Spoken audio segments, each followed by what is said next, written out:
And today we're starting exercise 5.1. So let's start from question number 1 we have already completed.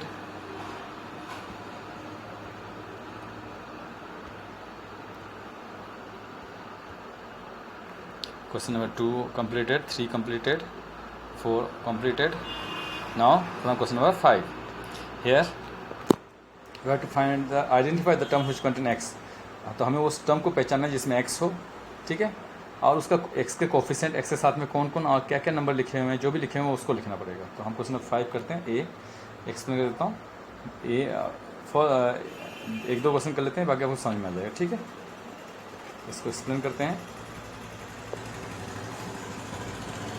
Hand right question number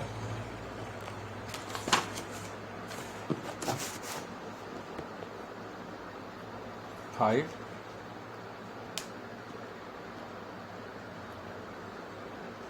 क्या first 3y² x ये first term है और plus है, इसने अलग कर दिया. किसको अलग कर दिया? y को. ये सेकंड टर्म है, y एक सेकंड टर्म है, ठीक है. अब हम लिखते हैं, हम टर्म्स लिखेंगे जिसमें x आता हो. तो टर्म्स आपको समझ में आ गया होगा कि पहला जो फर्स्ट टर्म है उसमें x आता है. जो टर्म है हम लिख देंगे TRM. जो टर्म है इक्वल टू हम लिख देंगे वो है 3y² x. ये फर्स्ट टर्म है, ठीक है. और इसके अंदर x के साथ क्या कोफिशिएंट है वो भी लिख देंगे हम.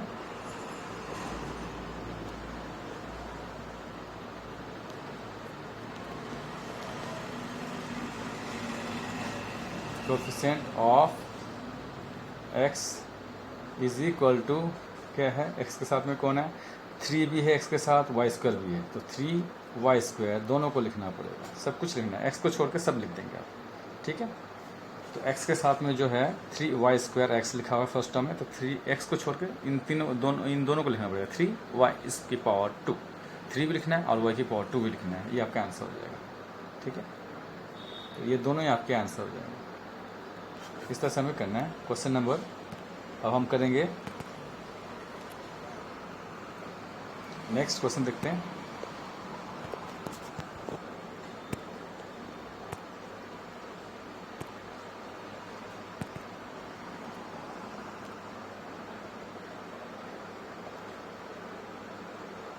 क्वेश्चन नंबर 5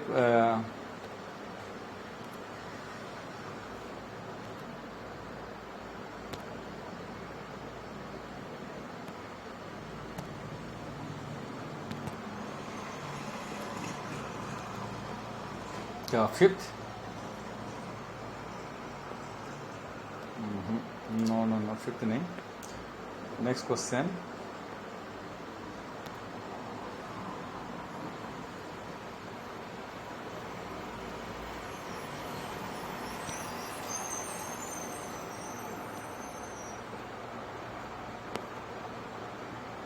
इसके बाद हमें एक क्वेश्चन और लेते हैं.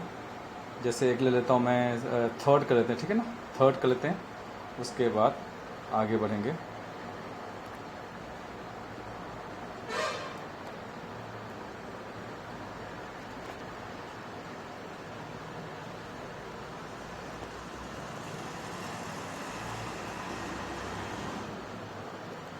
थर्ड में दिया हुआ है -3x फर्स्ट टर्म है ये. उसके प्लस ने इसको अलग कर दिया, किसको? 7y को इससे अलग कर दिया. सेकंड टर्म है 7y. फिर प्लस ने फिर से अलग कर दिया, किसको? 8.3 को, जो कि वो थर्ड टर्म है. अब हम लिखते हैं इसको. तो टर्म्स जो हम लिखेंगे, टर्म्स में हम लिखना पड़ेगा, तीनों को लिखना पड़ेगा अलग अलग. टर्म्स इक्वल टू, तो पहला टर्म है हमारा फर्स्ट जो होगा आपका, और उसी टर्म्स को लिखना पड़ेगा जिसमें x आता है. तो फर्स्ट टर्म ही है, तो हम लिख देंगे -3x. ये आपका टर्म्स हो गया. और उसका कोफिशिएंट लिख देते हैं यहाँ पे.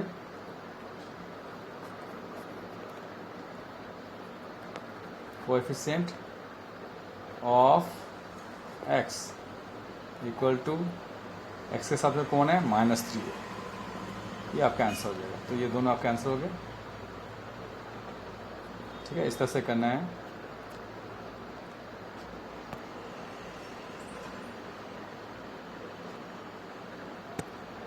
उसके बाद नेक्स्ट क्वेश्चन में चलते हैं, इसका सेकंड पार्ट।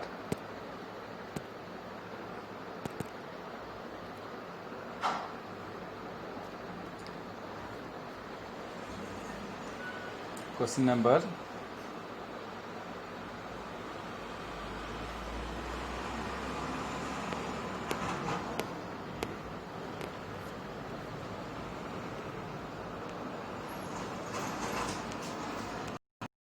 अब इसमें बोला गया है identify terms which contain x square, जिसमें एक्स स्क्वायर आता है उसको हमें पहचानना है, उसको लिखना है, और उसका कोफिशिएंट भी हमें बताना है। ठीक है, तो इस क्वेश्चन को करते हैं। तो बी करेंगे, फिफ्थ का बी में हमें मैं करता हूँ बी का हम करेंगे सेकेंड पार्ट। ठीक है, तो 5y² ये फर्स्ट टर्म है, फिर प्लस ने इसको प्लस ने अलग किया सेकेंड टर्म को, सेकेंड टर्म में लिख रहा हूँ अभी 7x² ये सेकेंड टर्म है। अब किस टर्म में एक्स स्क्वायर आता है, तो आप देख रहे हो सेकेंड टर्म में एक्स स्क्वायर है, तो हम लिखेंगे सेकेंड टर्म्स हम लिख देंगे पहले कि कौन सा टर्म्स में एक्स स्क्वायर आता है। टर्म्स हमारा पता चल गया कि भाई सेकेंड टर्म में एक्स स्क्वायर है, तो उसके साथ में 7 भी है, एक्स स्क्वायर के साथ में y भी आप देख रहे हो, और z भी है। ठीक है, तो आपके आंसर दूसरे में हम क्या लिखेंगे, कोफिशिएंट लिखेंगे। एक्स स्क्वायर के साथ में कौन है, तो कोफिशिएंट ऑफ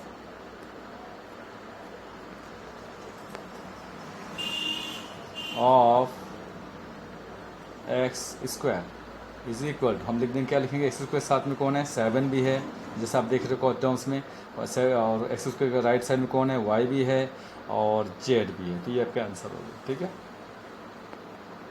ये आपके आंसर, मैंने आंसर लिख दिया लास्ट में क्वेश्चन नंबर। ठीक है, इस तरह से करना था क्वेश्चन नंबर। अब हम आगे बढ़ेंगे इस तरह से।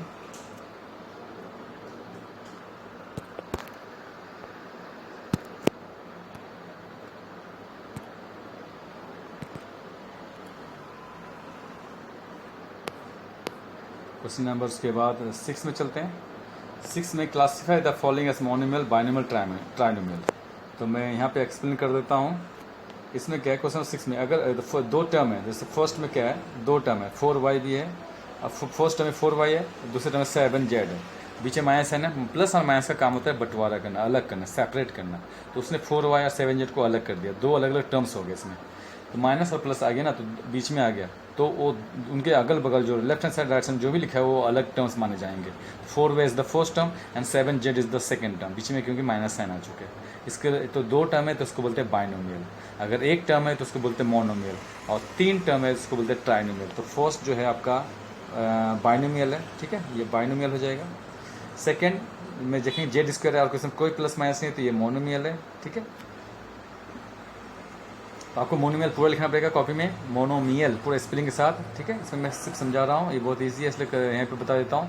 थर्ड में क्या है, 7x फर्स्ट टर्म है, प्लस साइन है, उस प्लस ने इसको अलग कर दिया y³ से, तो y³ second term, and minus sign है फिर अलग कर दिया xy को y³ से, तो ये थर्ड टर्म है। तो यहाँ पे तीन टर्म्स है, therefore it is known as trinomial.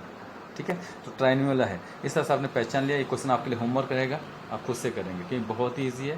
तो टर्म्स पहचानना बहुत ईजी है। प्लस माइनस होना चाहिए तभी ये अलग होंगे, प्लस माइनस है तो अलग होंगे। तो अगर कोई भी एक्सप्रेशन में अगर प्लस आ गया, एक बार कोई भी एक साइन आया है, तो यानी कि बाइनोमियल आ गया वो ठीक है ना। जैसे फर्स्ट का आंसर बाइनोमियल है, इससे माइनस आ गया तो बाइनोमियल है, दोनों को अलग कर दिया इसने। तो प्लस है या माइनस है तो साइन वो उनका काम होता है अलग करना। तो लास्ट में देखो प्लस माइनस दोनों दिया है, Z square plus Z minus 7, तो प्लस साइन ने जेड स्क्वायर जेड को अलग कर दिया, दो अलग अलग टर्म हो गए। माइनस साइन ने जेड को और 7 को अलग कर दिया, तो ये तीन अलग अलग चीज़ें हैं, तीन डिफरेंट टर्म्स हैं, डिफरेंट टर्म्स हैं, 3 डिफरेंट टर्म्स हैं, इसको बोलते हैं ट्राइनोमियल। इस तरह से आप ट्राई करेंगे क्वेश्चन 6। तो हम क्वेश्चन 7 में चलते हैं। क्वेश्चन 7 में हम क्या बात करेंगे, लाइक और अनलाइक टर्म्स की क्या बात करेंगे। तो यहाँ पे x की पावर देख लो, x की पावर यहाँ पे 1 माना जाएगा, कुछ भी पावर नहीं है, यहाँ पे x की पावर भी 1 है, तो ये लाइक टर्म्स माना जाएगा।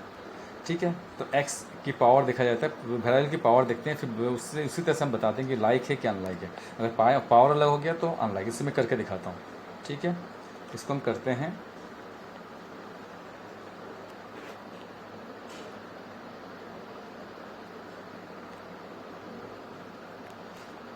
तो क्वेश्चन नंबर 7 का फर्स्ट देख लो। फर्स्ट में जो है 1 है, इसके बाद कॉमा दिया हुआ है 1, थोड़ा सा बड़ा लिखते हैं यहाँ पे 1, इसके बाद कॉमा दे दिया 100। ठीक है, 2 चीज़ें दी हैं, तो ये दोनों के दोनों नंबर हैं, तो इसको हम नीचे लिख देंगे। ये है लाइक टर्म्स, क्योंकि दोनों नंबर है, दोनों के दोनों नंबर है, होल नंबर है। ठीक है, उसके बाद हम सेकंड करेंगे। सेकंड में है -7x है, और एंड दूसरा नंबर है हमारे पास 5/2x। तो यहाँ पे x की पावर देखो, यहाँ पे क्या है, x की पावर यहाँ पे क्या है, x की पावर यहाँ पे कुछ नहीं तो 1 मानी जाएगी, यहाँ पे पावर 1 मानी जाएगी, यहाँ इधर भी x की पावर 1 मानी जाएगी। ठीक है, तो x की पावर ऐसे 1 यहाँ लिखा जाता है 1, ऊपर में कुछ नहीं तो 1 मानी जाएगी। ठीक है, तो इस तरह से आपको समझना है। तो दोनों में x की पावर 1 है, इधर भी x की पावर 1 है, इधर भी x की पावर 1 है, तो हम यहाँ पे लिख देंगे कि ये है लाइक टर्म्स, लाइक टर्म्स, ये आपके आंसर हो जाएगा। ये दोनों की पावर 1 है। ऐसे करते हैं। अब थर्ड करते हैं। थर्ड में क्या था,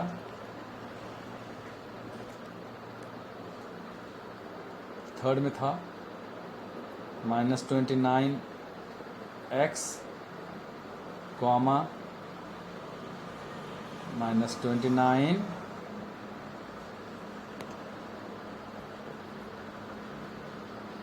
y। अब वेरिएबल यहाँ पे क्या है, यहाँ पे x यूज़ किया गया और यहाँ पे y यूज़ किया गया। ठीक है, तो हमें क्या करना है, तो दोनों वेरिएबल अलग अलग है, तो इससे अनलाइक टर्म्स माना जाएगा। तो यहाँ पे बोल देंगे अनलाइक टर्म्स। ये अनलाइक टर्म्स हैं क्योंकि फर्स्ट टर्म में वेरिएबल x का यूज़ किया गया, सेकंड टर्म में y का। ठीक है, तो दोनों अनलाइक माना जाएगा क्योंकि वेरिएबल सेम नहीं है। दोनों टर्म्स में वेरिएबल का अलग अलग यूज़ किया गया है। फर्स्ट टर्म में x है, सेकंड टर्म में y है, तो वेरिएबल सेम नहीं है। वेरिएबल यानी कि इसका मतलब है कि वेरिएबल भी सेम होना चाहिए, उनकी पावर भी सेम होनी चाहिए, पावर भी सेम होना चाहिए, तभी लाइक होंगे, वरना नहीं होंगे। तो दोनों चीज़ें देखनी पड़ेगी। तो ये फर्स्ट टर्म में x है, सेकंड टर्म में y है, तो वेरिएबल अलग अलग है, तो इससे अनलाइक टर्म्स कहा जाएगा। ये unlike terms, they are unlike terms because the variables are different. ठीक है, though their powers are same, x की पावर 1 है, y की पावर भी 1 है, तो भी पावर सेम है मगर वेरिएबल अलग होगी इस बार, तो इसलिए ये अनलाइक टर्म्स में आ जाएगा। फोर्थ में आ जाओ।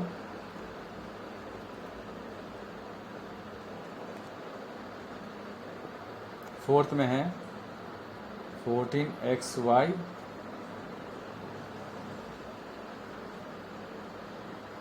कॉमा, तो यहाँ पे फिर से लिखते हैं 14xy कॉमा 42yx। अब दोनों में देखना, दोनों टर्म्स में देखना, ये 14xy यहाँ पे है, 42yx है, तो xy और yx दोनों सेम है, भले उल्टा फुल्टा लिखा है, आगे पीछे लिखा है तो भी कोई फर्क नहीं पड़ता है। यहाँ पे x की पावर 1 है, y की पावर 1 है, इधर भी y की पावर 1 है, x की पावर 1, दोनों की पावर भी सेम है, वेरिएबल भी सेम यूज़ किया गया, भले आगे पीछे लिखा हुआ है, जो कि है ना 2 × 3 इज इक्वल टू 3 × 2।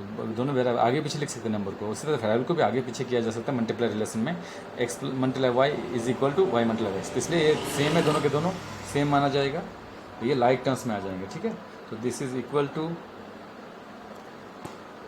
हम यहाँ पे लाइक टर्म्स लिख देंगे यहाँ पे,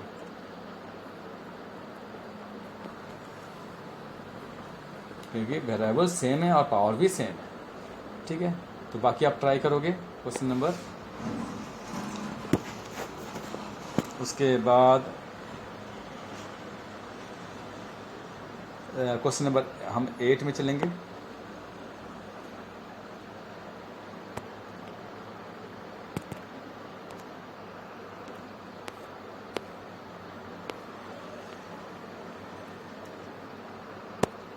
क्वेश्चन नंबर 8 में आइडेंटिफाई द लाइक टर्म्स। इसमें लाइक टर्म्स को हमें पहचानना है। इसमें लाइक टर्म्स पहचाने, तो मैंने लाइक टर्म्स के पहचानने का तरीका आपको तो बता दिया। वेरिएबल्स अगर सेम है, पावर भी सेम है, तो लाइक टर्म्स हैं, इसको आप ट्राई करना होमवर्क में।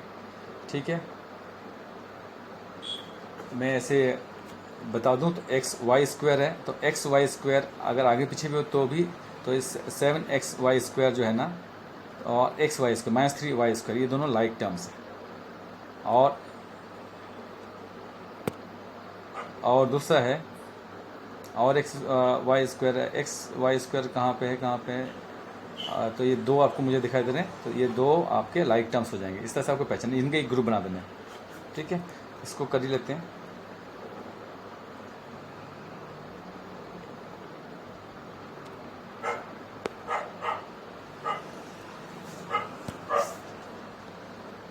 क्वेश्चन नंबर 8,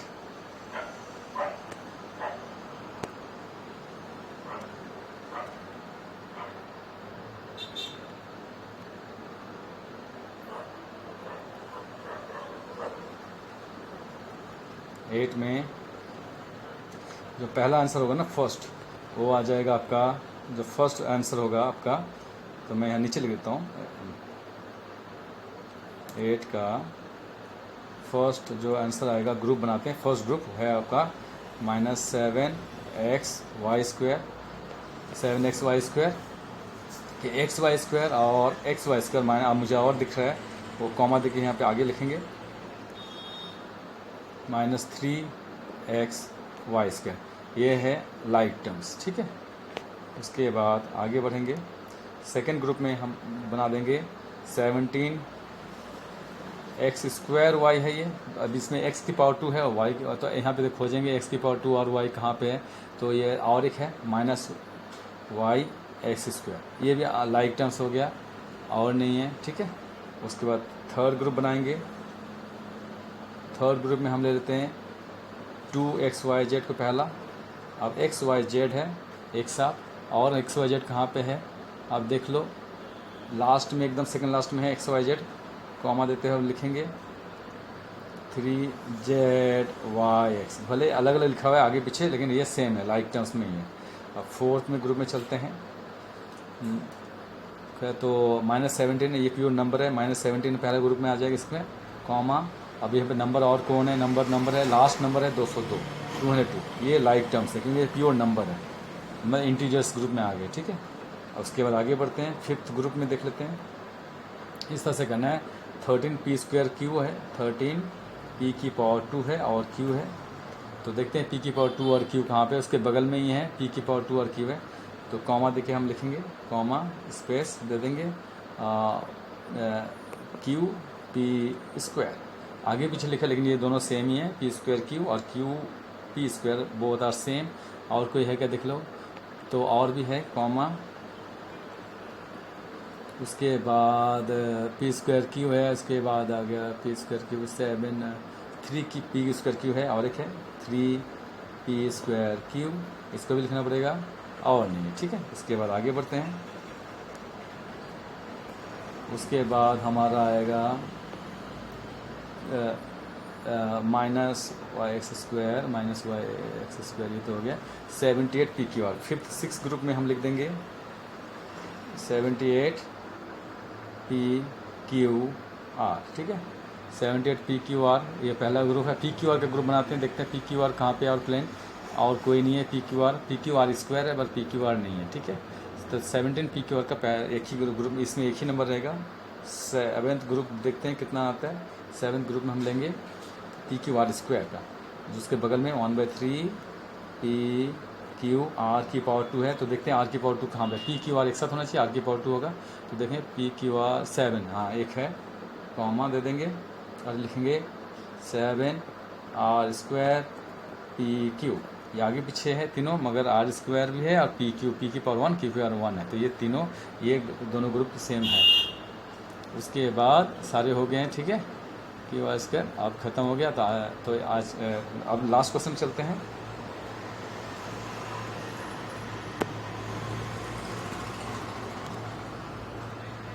हमारा लास्ट क्वेश्चन यहाँ पे है, क्वेश्चन नंबर 9। हमें x की जगह में 2 लिखना है और x की जगह में 2 और y की जगह में 3 लिख के हमें इसकी वैल्यू निकालनी है। तो मैं एक क्वेश्चन कर लेता हूँ, लास्ट क्वेश्चन करके दिखा देता हूँ आपको, बाकी आप समझ जाएंगे और कर लेंगे। ठीक है, तो लास्ट क्वेश्चन को करते हैं।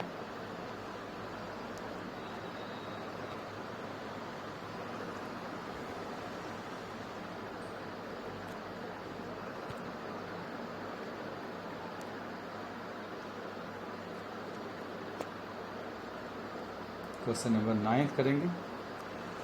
9 का हम करेंगे 4th। इसमें 2xy है, फिर फर्स्ट टर्म है ये इसमें, फिर प्लस ने एक्स स्क्वायर को अलग कर दिया, ये सेकेंड टर्म है, और माइनस ने वाई स्क्वायर को अलग कर दिया, वो थर्ड टर्म है। ठीक है, तो हम नीचे लिख देते हैं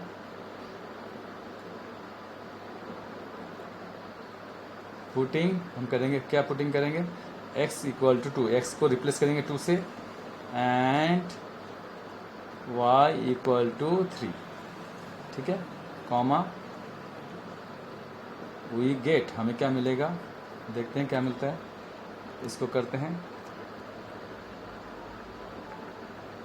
तो 2 मल्टीप्लाई बाय एक्स के जगह में हम लिखेंगे 2xy है, तो x के जगह में 2 लिखना पड़ेगा, तो हम फिर 2 multiply by 2 multiply by y की वैल्यू 3 लिखना पड़ेगा। तो ये 2xy लिखा हुआ था, तो हमने xy के जगह में 2 और 3 बिठा दिया। ठीक है, ये काम किया। प्लस है बीच में, x का पावर 2 है, तो यानी x का पावर 2 यानी कि x के जगह में 2 लिखना है, तो 2 की पावर 2 हो जाएगा। तो x के हटा के हमने 2 लिख दिया, क्योंकि x के जगह में 2 लिखना है। माइनस y की पावर 2 है, यानी कि y को हटा के हमें 3 लिखना है, 3 की पावर 2। बस इस तरह से सॉल्व करना है। ठीक है, अब इन तीनों को मल्टीप्लाई कर देंगे, 2 2 जा 4, 4 3 जा 12, 12 आ गया इसका आंसर, 12 प्लस 2 की पावर 2 का मतलब होता है ये 2 की पावर है 2, तो ये जो पावर बेस है इसको बोलते हैं बेस, इसको बोलते हैं बेस। तो बेस की पावर 2 है, तो बेस को 2 बार लिखना पड़ेगा। ठीक है, तो हम लिखते हैं बेस को 2 बार, इसको सॉल्व करते हैं। 2 को 2 बार लिखना पड़ेगा, मल्टीप्लाई करना पड़ेगा, दोनों को करेंगे। माइनस 3 की पावर 2 है, मतलब 3 को 2 बार लिखना पड़ेगा, 3 मल्टीप्लाई बाय 3।